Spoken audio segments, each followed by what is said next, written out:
Hello everyone, welcome to the class. Now one thing which we missed out in the last video, like how to stop Cmatrix.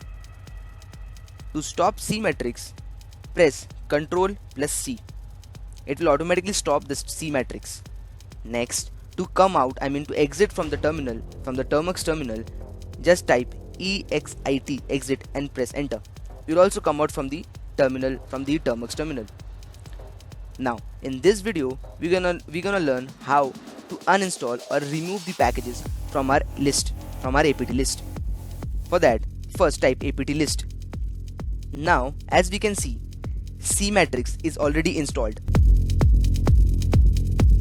Yeah, so now type apt remove, that is apt remove and the package name. So apt remove Cmatrix and press enter. It will ask yes or no. Press Y and then hit enter.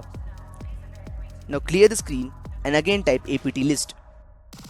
Now just scroll up and check whether that installed option is there or not.